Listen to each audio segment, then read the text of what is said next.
Howdy, and welcome to the Feed Bandit podcast, where we talk all things hunting and introduce you to innovative hunting products and services. If you want to level up your hunting game and gear, be sure to join the hunt. To join the hunt, text the word BANDIT to 345-345. And when you do, you'll join our email list, where we'll send killer deals on innovative hunting products and services, along with entertaining tips and tricks straight to your inbox. Again, text the word BANDIT to 345-345, and we look forward to seeing you on the hunt.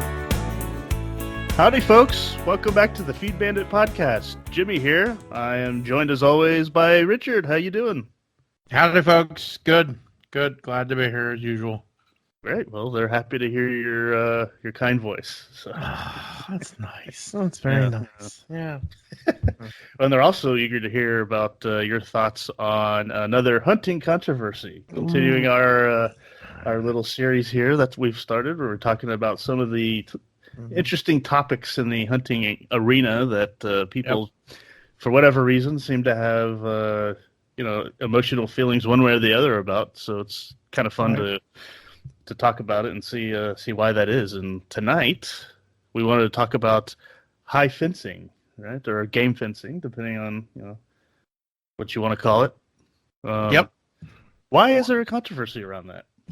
Well, I think that for a lot of folks, when they think about a high fence or a game-proof fence, they think that the fair chase element of hunting is gone. And of course, that certainly can be the case when, if you were to high fence 20 acres, okay, and there were no trees in there and it was completely flat. Yes, that would actually be considered a canned hunt. And I'm actually pretty sure that is illegal in every state.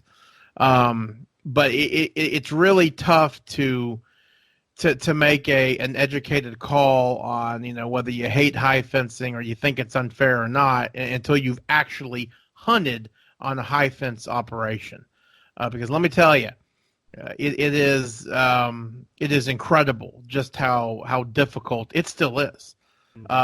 It's no secret, Rancho Bandito is 900 acres high fenced, and let me tell you. And Jimmy, you can attest to this, is that, we will see deer and then they will literally disappear. I fondly remember not fondly, that's the wrong word. I angrily remember, is angrily a word? Yes. Angrily? Okay. I angrily remember, trying to put one of my buddy's kids on this ancient 8-point. He was about 5.5 years old, and he was showing up at this one particular feeder, and we had him there for, I don't know. The game cameras were showing him there for, I guess 4 or 5 days, just consistently. We're like, okay, perfect. This is, again, setting up the kids for success, right? We got our deer feeder, and he's coming there. Yeah, they got him patterned. Yeah, pretty much, yeah. And we're pretty pumped, and we were just kind of thinking this cat was going to come out there. Didn't see him again. Did not see him again until January. He disappeared.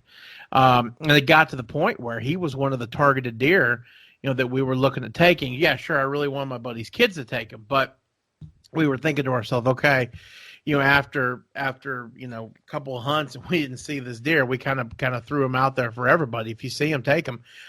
He didn't show up until really after the season. So, again, the high fence does not necessarily mean that it's going to be a walk in the park. Frankly, let's take a little step back here before we get going any further. Yeah, and talk about, we're in Texas, obviously, and in Texas, we have pretty liberal hunting regulations. Hell yeah. Liberal in the sense of liberty. So freedom. Yeah, liberal as in good.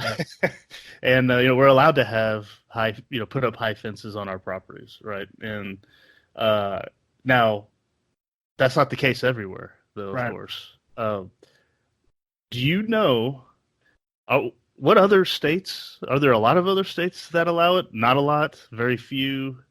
I have no clue. You know what the abundance of that is? I guess we could have looked that up before we started talking about this, but sorry. Yeah, sorry, listeners. Now, but it seems like it's not.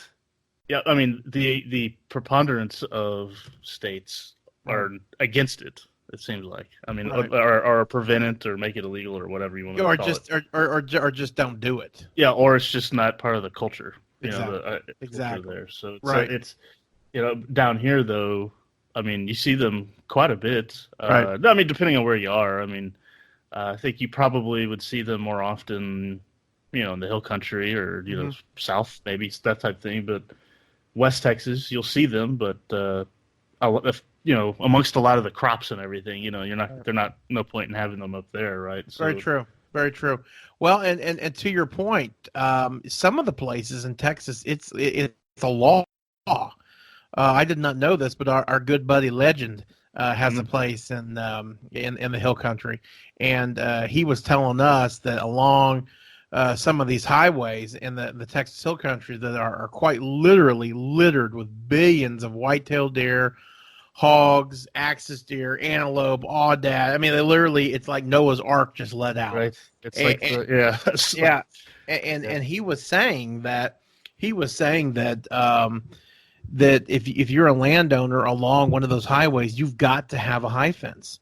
Now, Because do you have to have it just along the highway, or do you literally have to do your whole property? Do you know? No. I think it's just along the highway. Yeah, to prevent. Right, which I mean, I think is a really good idea. I mean, you know as well as I do. You've been down those roads. It's freaking terrifying. It's very fun because, you're driving along. You're like moose, Bigfoot. It's unbelievable. You never know what you're going to see, but in the same sense, it can be scary as hell because I mean, if big old axis deer come out, it's gonna smack your car. That being said, if it's during the cool months and you happen to have a knife on you, you smash an axis deer, I throw that dude in the back of the pickup and get moving. Because it's an outstanding meat. So, and you have to have a license, but I think that's about it. So anyway. Yeah. And hitting an animal is no fun. If you have insurance though, at least it's considered an act of nature or an act of God, whatever. Right. So you don't get dinged for it necessarily. Yep. But I did that going out to our family's farm. Yeah, you did. I don't know what 2 years ago, maybe 3 years ago with my brother. Right. It was dusk, and we had just eaten at the Beehive. Yes. Probably maybe an hour prior. Yeah. So we were about 30 miles out from our front gate, and sure enough, a doe, was just sitting there on the side of the road, and it's like just stay there and keep eating. Like what right. like what impulse or what caused you to say, oh, here comes the truck, I'll run across the street or run across the highway. They're kind of like moths to the light. Oh, it happened literally. It took like a half a second for the whole process to happen, and my right fender / bumper in the front hit her right in the ham area. Right. And I we were both like, did that just happen? Yeah. Yeah. So luckily it wasn't like brought, head on or anything like that, and they're like, pretty sure that happened. That's and surreal. Oh yeah, when we kind of figured it out, we started hearing this, this plastic zzz, kind of noise. I was like, right. All right, that doesn't sound good. So 5 miles, it was Roby, around there. So we pulled into the gas station. This time it's dark. Gas station. The gas station. And pull in there, and I get out, and sure enough, my bumper's hanging half off. So I'm like, oh, jeez. So frustrating. So luckily I had some rope in the bed of my truck and just kind of and some bungee cords and just kind of tied it up as much as possible. Yeah. Broke off some of the plastic that was rubbing the tire and keep on going. There you go.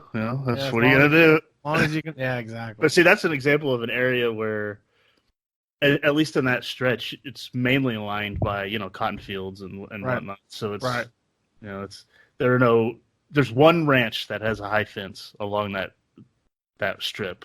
Yeah. And that's closer to Albany, isn't it? That ranch? Yeah, it's on the west side of there. Okay. Okay. And I love that area. Oh, yeah. Love that area. Love that town. Oh yeah. Well, let's talk about, for a lot of the folks out there that are interested, why high fence? Mm-hmm. I think there's a lot of there's a lot of bad information on high fencing, and there's a lot of good reasons why you would want to have a high fence. First and foremost, a lot of people don't know this, but a high fence, sure, yeah, a high fence is used to keep game animals in. But I'm here to tell you, firsthand, that that doesn't always happen. Right. Your high fence, is out there all by its lonesome. Okay, and it is very susceptible to hogs, stampeding cattle, and yes, I do mean that. I've seen them knock out. I've seen cattle knock out an entire swath, but a 15-foot stretch of our high fence one time, and we have no idea why. Also the coyotes will bury underneath it, and then probably the biggest factor that you've got going against you with a high fence, so deer can get in and out very very easily, is going to be on your creek crossings. If you've got if you get a big gully washer and you've got a lot of big trees and logs and all that blowing down your neighbor's creek into your place, if you don't have a kind of a flexible fence, a lot of people have like gates, where it'll just go. God, I just hit my printer. I just hit my printer. The gate will kind of go up to allow the debris to come in, but eventually it's going to get stuck, and it doesn't take long to make a hole to where the animals can definitely get in and out. So there is absolutely high fences are absolutely can be extremely porous in letting animals in and out. So, but some of the reasons why you'd want a high fence, and where high fences are good, is that if you've got a deer breeding operation, all right, or if you've got a hunting operation, if your livelihood depends on having quality deer, you spending a ton of money on feed to get these deer big and to keep those does healthy. You want to keep your livelihood contained, again, as much as you can. Mm-hmm. The other thing is that high fence, sure, yeah, it's definitely used to keep your prized possessions in, but it's also there to keep the turd Fergusons out. All right, it's no secret that.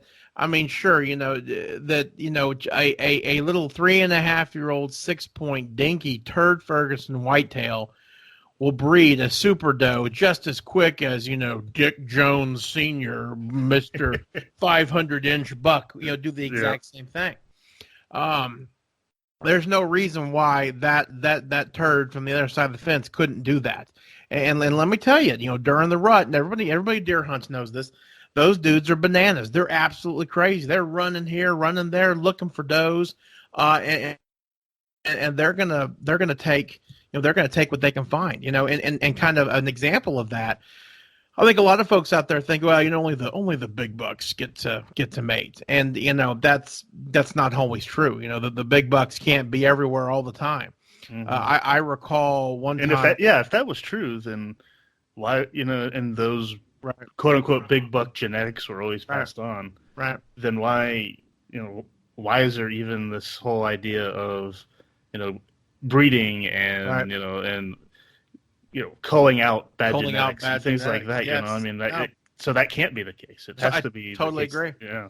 Well, and it was funny. They say seeing an actual mounting. Mm-hmm. Okay, is pretty rare, and I've been doing this my whole life. I've seen it one time, and here's the crazy thing. We're kind of a little sidetrack story here. Middle of the rut, typical November day. I think it was like 80. It just pissed me off. I'm like, why is it hot? We were out there. I think it was Robbie and I were actually out there messing with the feeder, and we hear this just incredible noise coming from the brush. I was like, my God, something's coming right to us. And of course, we were both thinking, oh, this has got to be a hog, because we were messing with the feeder, thinking that the feeder is just going to come right at us, Sure enough, here comes a doe, and here comes probably a 2.5-year-old doe, and boy, a super turd. This 2.5-year-old, I mean, he probably scored 15 Boone and Crockett. The guy had an X on his head again because he was probably 2.5, just pitiful. and they both ran right at us. Of course, she's got her mouth all the way back where you could basically age her without even moving that. Yeah, and so was he. I mean, he was hot, and they didn't, as our good buddy Legend would say, they didn't care who we were. I mean, they stopped within about 10 feet of us, and he got on there and did his bit. I'm like, holy God, look at this. And then, of course, we were like, man, this is so crazy. You don't get to see this, especially right in front of you. And then, of course, when I realized what was going on, I'm like, whoa, no, I don't want you doing that. Right. So I eventually kind of took a step for him, and then took another couple of steps towards him, and then they both ran off. But that is hilarious. But yeah, it's crazy. But see that's the kind of stuff that a lot of these folks are really trying to prevent. You go into, again, you're spending a lot of money with genetics and fencing and managing and all this kind of stuff. You don't want that happening. What was the noise you heard? The initial noise? No, that was them running through the brush. Oh, okay. I thought it was like like a scream moan type animal. No, that was them. That was them. Okay. Just. I was gonna say, did it sound like you're like next door neighbor, cheerleader next door neighbors, or what was it? Yes. Every 7:30 in the morning, every Tuesday. Unbelievable. Yeah, that's that's the after hours podcast, right? But inside story. Yeah, it's big time. Yeah. So, but no, that's one of the the real reasons why you'd want to fence is to do that. I also think another real good pro argument for a high fence scenario is if you've got exotics. I mean, let's face it. The black buck antelope and the axis deer, and the Tyrannosaurus rexes, all the other crap we've got over here in this state. They are not native. And it is there are portions of state, I think primarily Camp Wood, Texas, where the axis deer have kicked out the whitetail. I need to find that article. It was a piece that was written by Texas Parks and Wildlife, and I think it was a couple of years ago, that the axis deer have become so overpopulated, again escaping from high fence places, that they've kicked out the native whitetails. Oh, that is interesting. I don't want to hear it. I knew you were going to say that. Now, Jimmy is all for the alien invaders. He loves them. And he's right. Let me tell you, if you've never had axis meat, I mean, seriously, I think it's better than elk. It's very close to beef. It's that good. Oh yeah, I mean, damn near eat it raw. Yeah. Oh, exactly. And I have a couple. 2 seconds either side on the grill. Oh God, it's unbelievable. I mean, literally right off the bone, though. Right. Throw it on the grill. Yeah, it's that good. I mean. Yeah, and a lot of the whitetail and the mule deer, you need to bleed out, but with the axis, it's. I mean, I can understand why the Bengal tigers look the way they do. I mean, they eat a crap load of them, or what's left of them. Anyway, but again, having a big fence is nice to contain all that, because you look at scenarios like out in the Davis Mountains, where all of a sudden a bunch of aoudad have escaped from high fences, in Valverde County and all that kind of stuff, and now they've made their way out of the Davis Mountains. Well, out in the Davis Mountains, there's not a lot of forage out there. I mean, it's an arid, mountainous desert, okay? Here's the other thing. One of Texas's greatest treasures lives out there, and that's the Texas Desert Bighorn. And you got these damn Barbary sheep out there that are competing with them. And that's obviously a bad thing. Now, we also got mule deer too. Now, of course, there's it's a double-edged sword. It really is a double-edged sword, because, okay, yeah, you got the Barbary sheep out there. Okay, well, what is that? Well, the Barbary sheep can be considered an asset as well. All right, because obviously you're going to have outfitters out there. You're going to have ranchers that are going to be selling hunts. You're going to have the guys out there that are maybe trying to feed them. So that supports a small town. So there again, you can definitely make the argument that the exotics, being able to hunt them year round is extremely beneficial for the hunting communities of Texas. But it's yet another topic. But yeah, so I think you got to keep an open mind about the high fence. Mm-hmm. Well, I mean, of course, then again, there's the other aspect of it does cost money to do that.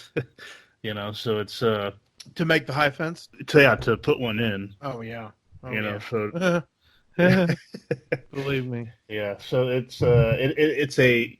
can be a nice thing to have Right. if you can do it. Right. You don't have to. I mean, there's other ways to obviously where people might object. It's like, well, that's not as sporting or whatever, as you said Right. at the beginning.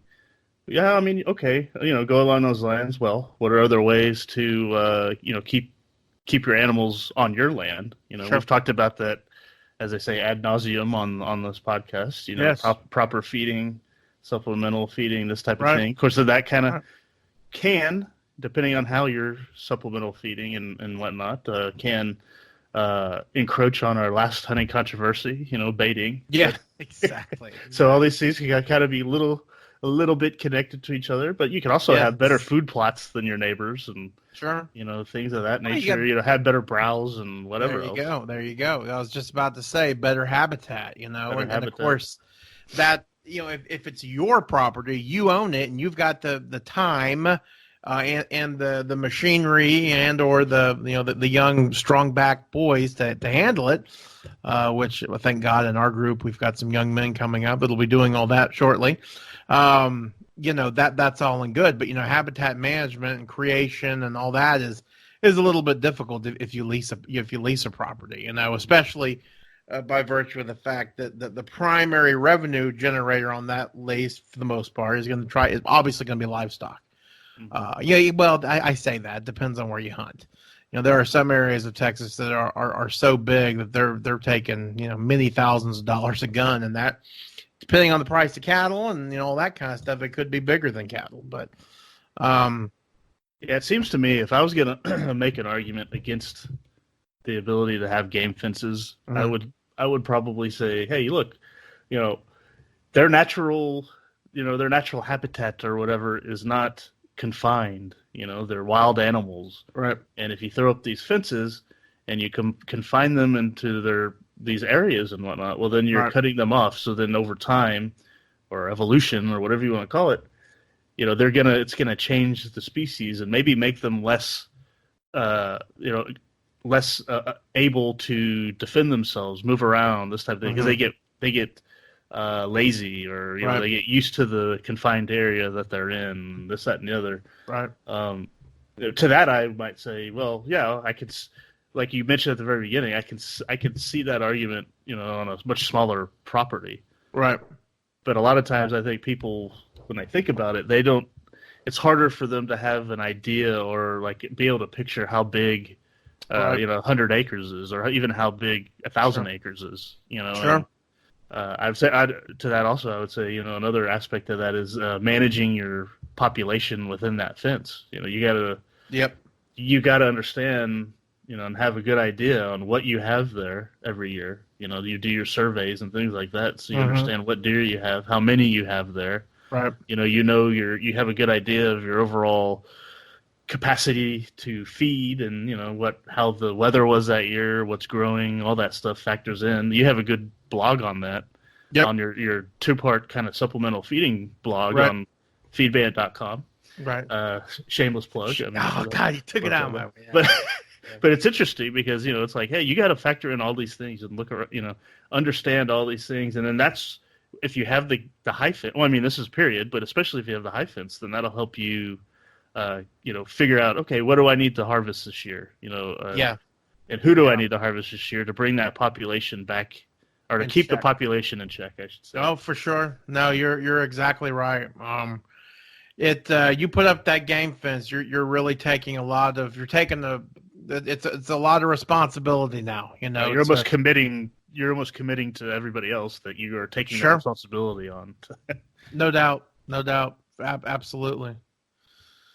So yeah, no, I think it can be, again, I think it can be very positive. And it can be, there's been a lot of good done with game fences, and it's pumped in a lot of money to the state of Texas and to other places too, but of course, unfortunately, there's been it doesn't take but one or two bad apples to ruin it.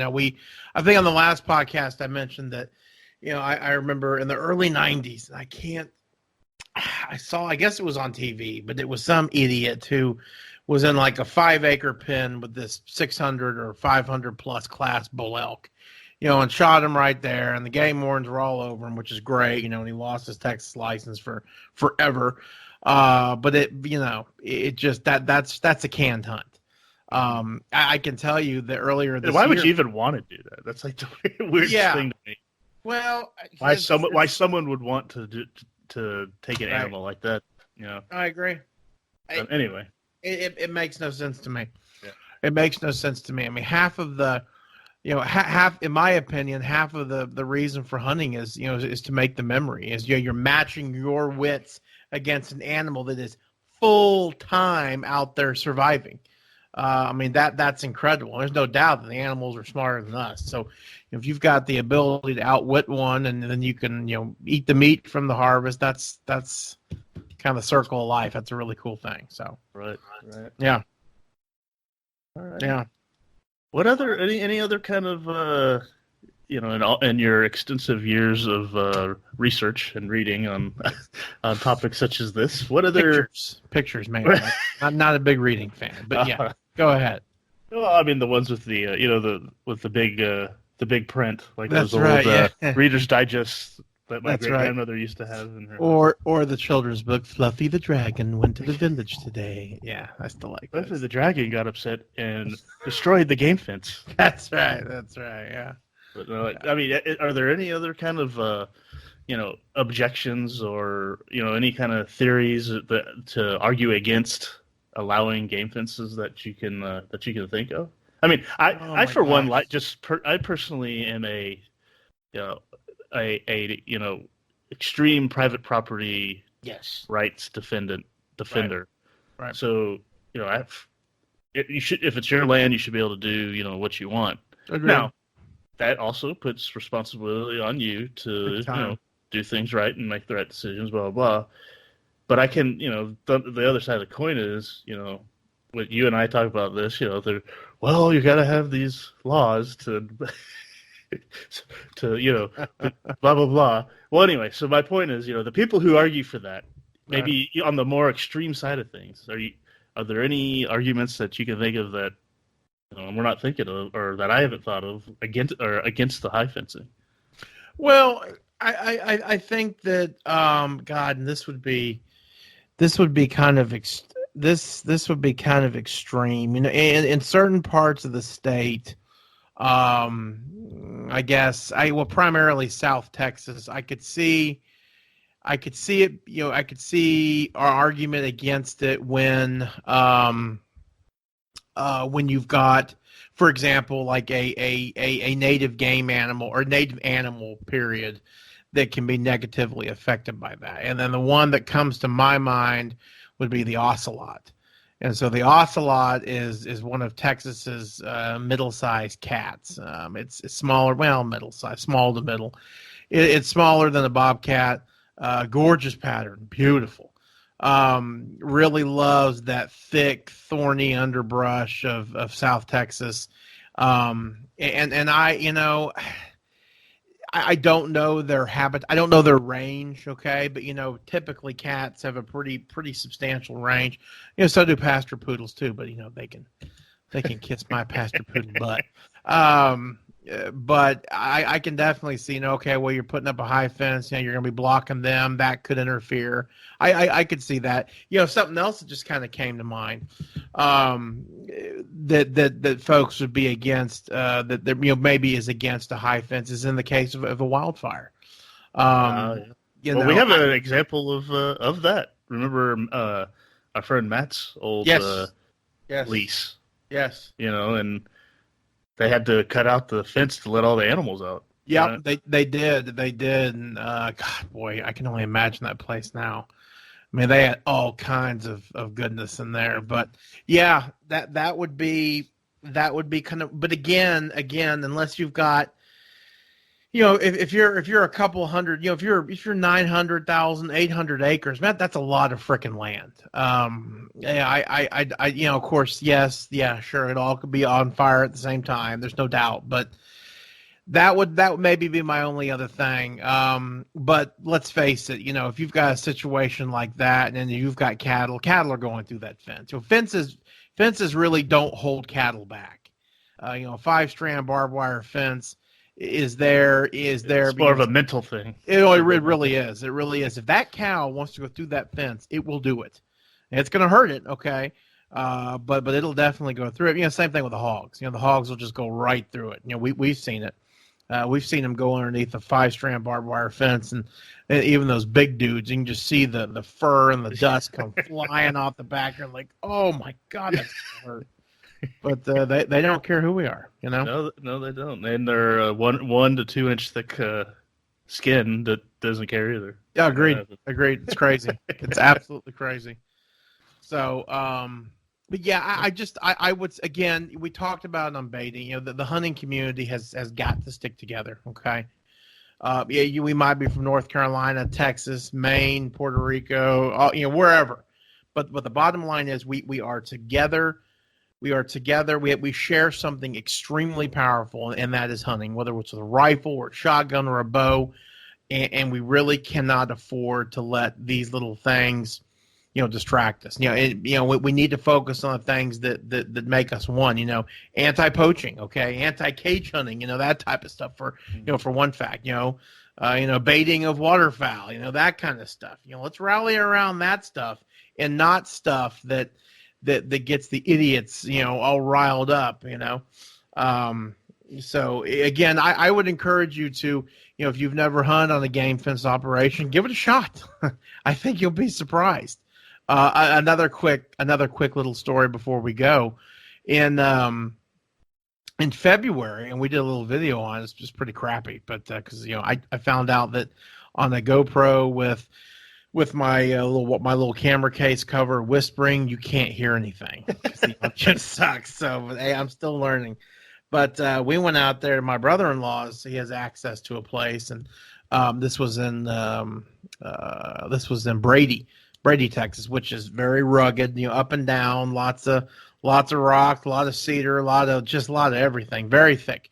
We were hunting a 400-acre high fence place, okay, and we were after some axis deer. Let me tell you how many axis deer we saw the entire trip. I think I saw one, and it was a flash, okay, Right. and that is we were out there Thursday, Friday, Saturday, driving around, deer blinds, cameras, nothing. 400 acres. Now, 400 acres is not small. All right, it's not small, but it's not 4,000 or 40. No, it's not 4,000, right? Yeah, where people's minds would probably think more. Oh, okay, well, I could see in thousands of acres, but no, you're right. 400 is, yeah, true. Yep. So they completely averted us, and that just proves. And it was funny because I was actually thinking, like, all right, 400 acres game fence, that's not too terrible. If we can catch them out in the open, I know better. But boy, oh boy, they sure taught us. So, well, especially if you're driving around, you tend to have the thinking of, at some point we got to run across something. Yep. But then how often do I say we're driving around, say at night or whatever, and I'll say, I wonder how many things are just looking at us right now that we don't. Oh yeah. Oh yeah. We don't see. Of course. Yeah. Granted, that's after a couple beers, but still, Yeah. Speaking of this weekend, I had a couple of Bud Ices, and I had the which I know you don't like, but we had the Blackberry Steel Reserve. Fantastic. God, it was good. You gotta go good. original. Gotta go original. Disgusting.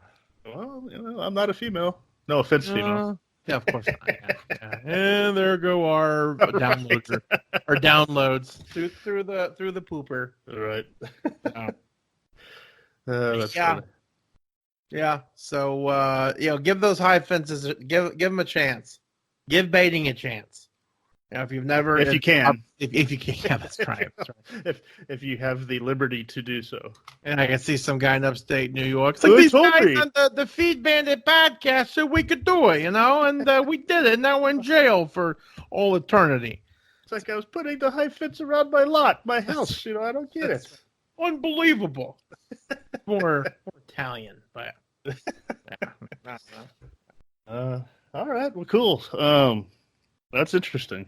It's when you live in Texas like this, you don't really kind of think about that stuff because it's kind of like it's like natural, right? Yep. So it's interesting to kind of take a step back and say, well, one, say, is it right? Is it what we should be doing? Right. Blah blah. But and then try to see, okay, well, why would someone be against this? So Right. yeah, that was interesting. It's fun to talk about. No doubt. No doubt. Right.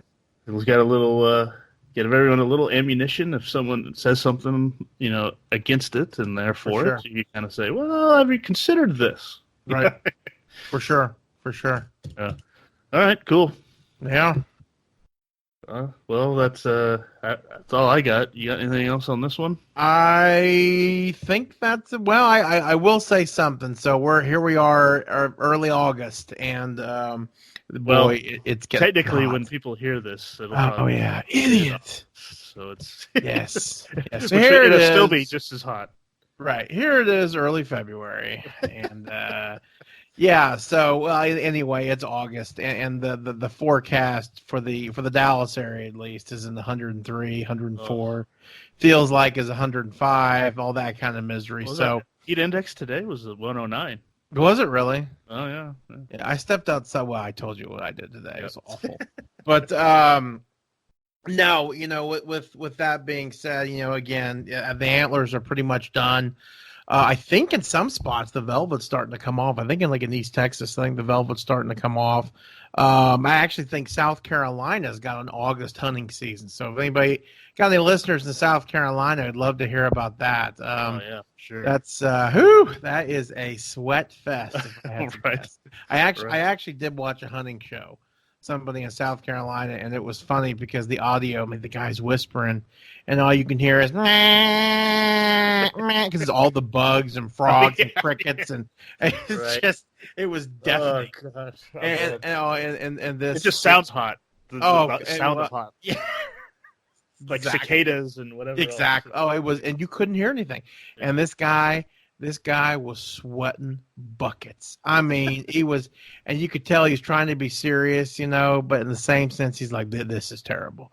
And so I think the first deer he shot out, popped that was legal. Was like, well, we had a great time here in South Carolina, trying to get back to the air conditioning. Right. We've got to immediately clean this thing. And, well, for sure. So, and it's spoiled. Yeah. Right. Yeah. So we are definitely getting closer. Watch your water supplies. I actually wrote a little blog on water troughs. For those of you who hunt on places, on ranches, again, we always talk about Texas because that's what we're familiar. But in Texas, there's a lot of livestock out there, and obviously this time of year, the ranchers and their hands and farmers and all that are really keeping an eye out on the water sources. So do the same thing because as those ponds and creeks start to dry up, those water sources are absolutely essential to everything. Not only just the white-tailed deer, but to everything. So if you're out there filling feeders and whatnot, make sure you keep an eye out for them. Make sure that there's still water in them because you'll be saving the rancher's stock and obviously your animals as well. Yep, absolutely. Mm-hmm. All right. Well, coming up, let's see. When people listen to this, we'll be very close to dove season. So I think our next episode, we're gonna be diving into all things dove to try to get ourselves pumped up for that. And break out the anxiety medicine, the Rolaids, and the paper bag. That'll be the official start of Richard's super anxiety. It's awful. Super anxiety and restless leg syndrome. So I can't wait. I'm gonna wear a hole in my below my desk right here. It's gonna be great. That's funny. All right. Well, everyone, stay tuned for that one. With that, we'll talk to you on the next one. Take care. Support your local feed store. Thanks for listening to the Feed Bandit podcast. Just a reminder to text the word bandit to 345-345. And when you do, you'll join our email list where we'll send killer deals on innovative hunting products and services, along with entertaining tips and tricks straight to your inbox. You don't want to miss out. So again, text the word bandit to 345 345, and we look forward to seeing you on the hunt. Until next time, have a good one, and remember to support your local feed store.